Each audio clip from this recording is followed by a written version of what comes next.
Hello students. तो आज हम लोग एक टॉपिक देखेंगे केमिकल काइनेटिक्स का पैरेलल और साइड रिएक्शन।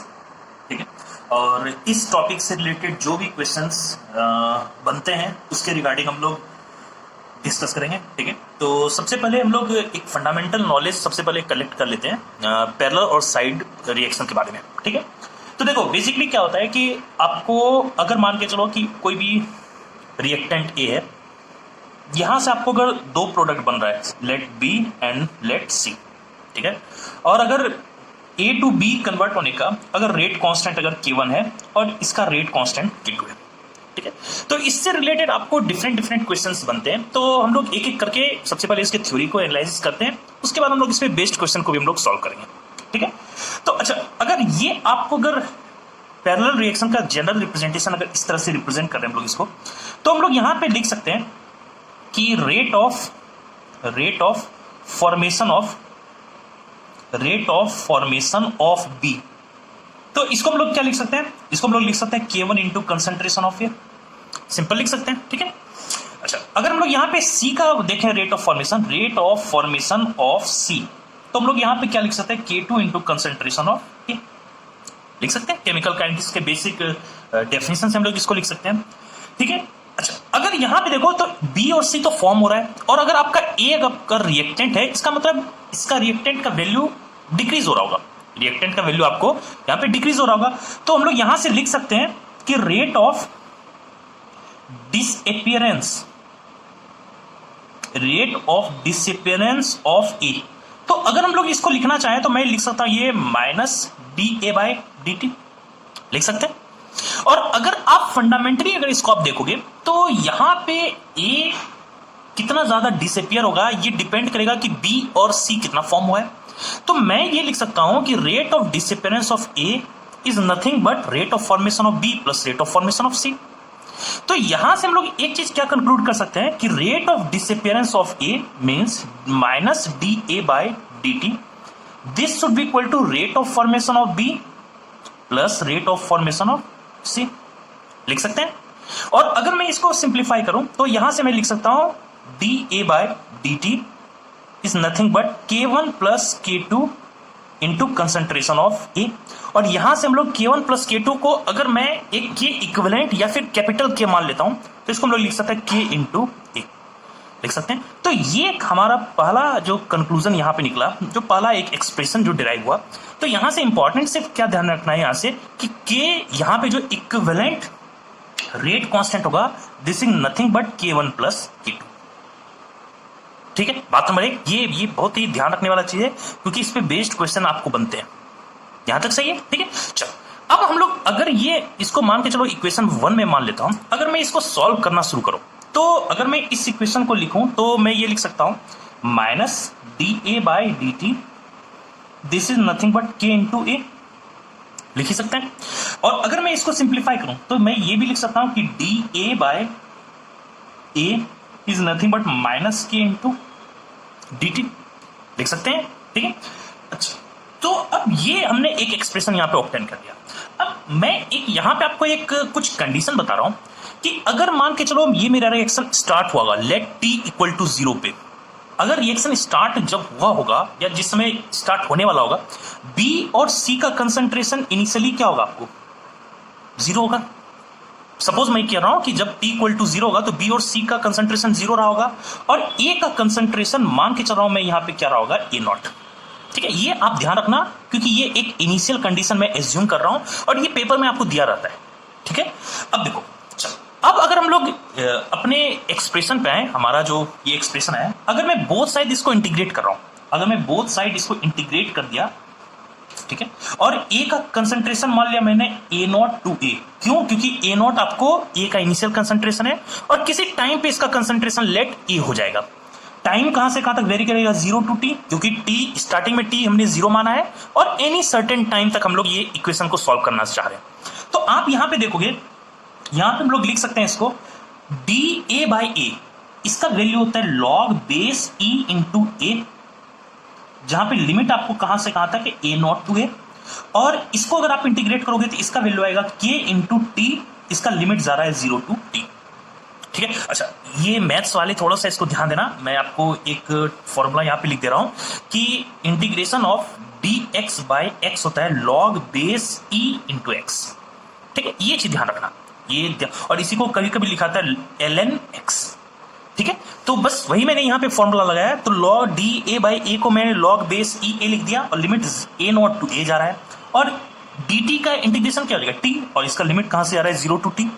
अच्छा, अगर आप इसको सॉल्व करना शुरू करें, तो सबसे पहले इसका अपर वैल्यू अगर पुट करें log बेस e a हो जाएगा minus log base e a not, this is nothing but k into t हो जाएगा।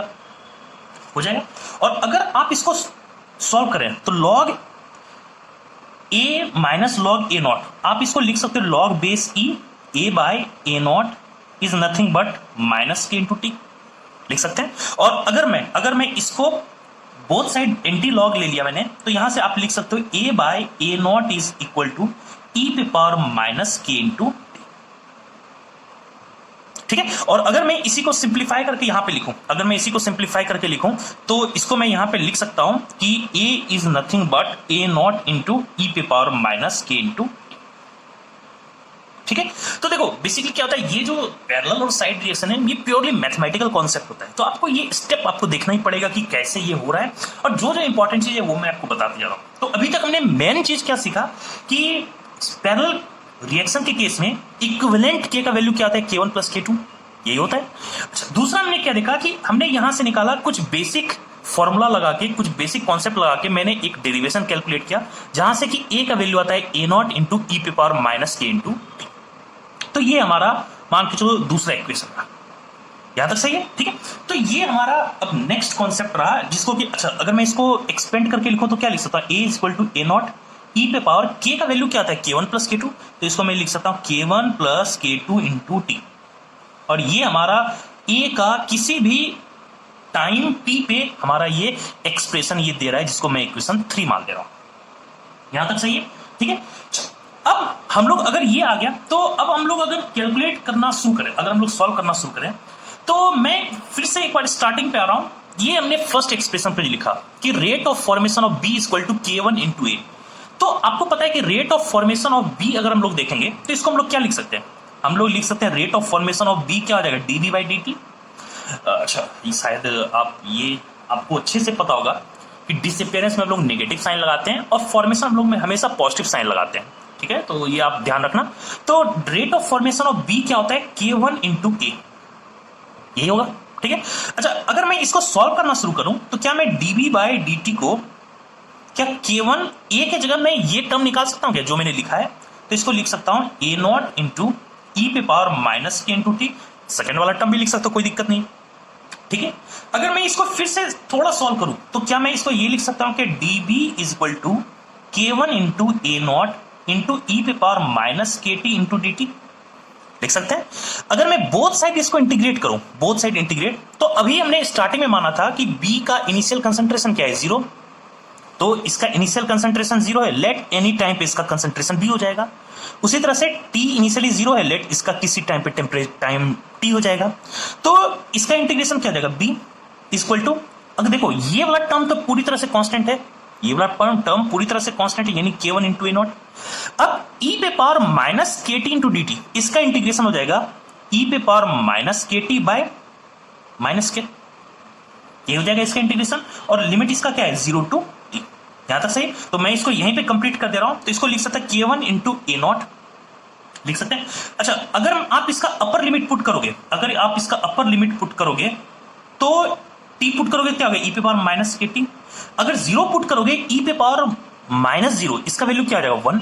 तो यहां से एक टर्म आ जाएगा आपको, अगर आप ध्यान से थोड़ा सा देखोगे, मैं छोटे लैंग्वेज में यहां पे लिख दे रहा हूं, ए नॉट, और ये माइनस को अगर आप अंदर लेके जाओगे, e पे 1 minus K T divided by के हो जाएगा।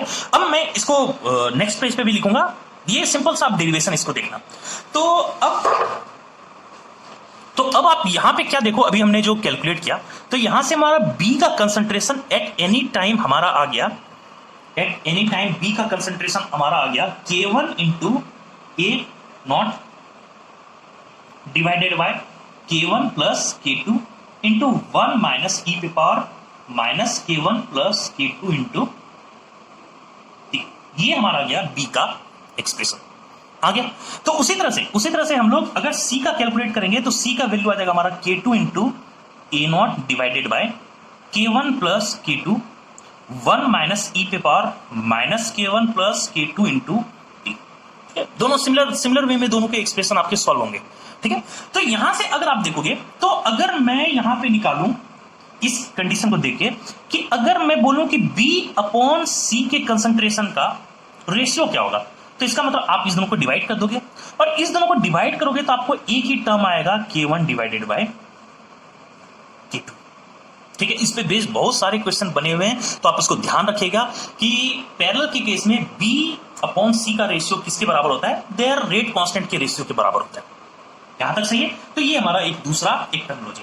तो जल्दी से अगर हम लोग समराइज करें, अभी तक हमने क्या पढ़ा है? अभी तक हमने पढ़ा है कि K इक्विवेलेंट पैरेलल के केस में क्या था, K1 प्लस K2। उसके बाद हमने देखा कि A का अगर आप एक्सप्रेशन देखोगे कि A का एक्सप्रेशन क्या हो रहा था, ए नॉट इंटू ई पे power minus K1 plus K2 into T. और यहां पे हमने B और C का एक्सप्रेशन देखा, तो ये टर्म आप थोड़ा सा ध्यान रखना। यहां तक सही है। ठीक, अब यहां पे जो एक सबसे इंपॉर्टेंट जो कॉन्सेप्ट आता है वो होता है आपको इफेक्टिव एक्टिवेशन एनर्जी। वो होता है इफेक्टिव एक्टिवेशन एनर्जी। ठीक है, इस पे भी क्वेश्चन बहुत बार पूछे गया। तो मान के चलो कि अगर मैं इसका आपको डायग्राम फिर से यहां पे बनाऊं, तो आपको क्वेश्चन क्या दिया था, ए से ये मान के चलो आपको बी फॉर्म हो रहा था और ए से ये सी फॉर्म, इसका रेट कांस्टेंट K1, इसका रेट कांस्टेंट K2 दिया हुआ है। तो आपको पूछा गया कि इस रिएक्शन का इफेक्टिव एक्टिवेशन एनर्जी क्या होगा, ये आपसे पूछा गया है। तो अब एक चीज ध्यान दो कि अभी हमने पढ़ा है कि इस रिएक्शन का इक्विवेलेंट K क्या हो जाएगा, इक्विवेलेंट K हो जाएगा हमारा K1 प्लस K2 हो जाएगा। तो मैं इक्विवेलेंट को बार बार नहीं लिख रहे, सिंपल K ही लिख दे रहा हूं। तो K रिप्रेजेंट करेगा K इक्विवेलेंट को। तो मैं यहां से लिख सकता हूं कि K is nothing but K1 plus K2 देख सकते हैं। और ये हमने फर्स्ट एक्सप्रेशन यही हमने देखा था जो डिराइव किए थे। और आपको अगर अरहेनियस इक्वेशन अगर ध्यान होगा तो वहां पे हमने एक टर्म पढ़ते हैं कि K is equal to A into ई पे power minus E A by are T पढ़ते हैं। ये हम कहां से पढ़ते हैं, अरहेनियस इक्वेशन से। ये हमारा अरहेनियस इक्वेशन होता है। ठीक है। तो अगर मैं इसको यहां पे पुट करना शुरू करूं तो क्या मैं K की जगह, आप इसको थोड़ा सा ध्यान देना, मैं चूंकि इस पे यहाँ पे प्रॉब्लम सॉल्व करने के लिए आपको थोड़ा स्पेस चाहिएगा, मैं यहां से लिख रहा हूं। तो K को क्या हम लोग लिख सकते हैं कि A इंटू ई पे power minus E A by R T. ठीक है। अच्छा, K1 को हम लोग क्या मान के चले, K1 को मैं रिप्रेजेंट करता हूं किससे, A1 इंटू ई पे power minus E A one upon are t, और K2 को रिप्रेजेंट कर रहा हूं E2 इंटू ई पे power minus E a two by are t से। ठीक है, इस तरह से मैं रिप्रेजेंट कर दिया। अब बात यह है कि आखिर हम लोग यार कैसे हम लोग सॉल्व करके effective activation energy of this reaction हम लोग निकालेंगे। ठीक है, तो इसको सॉल्व करने का एक तरीका क्या है, आप ओवरऑल रिएक्शन को डिफरेंशिएट कर दो विथ रिस्पेक्ट टू टी। ठीक है, तो अब मैं ज्यादा मैथ्स पे यहां नहीं जाऊंगा, आप लोग थोड़ा सा मैथ्स के बारे में इंटीग्रेशन को ध्यान रखोगे तो आपसे बन जाएगा। तो अगर मैं इसको टी के टर्म में डिफरेंशिएट करूं, ठीक है, तो यहां पे क्या हो जाएगा, अगर आप देखोगे अगर मैं डिफरेंशिएट करूंगा इसको तो यहां पे आएगा ई पे power minus E A by R T into यहां पे आ जाएगा minus E A by are.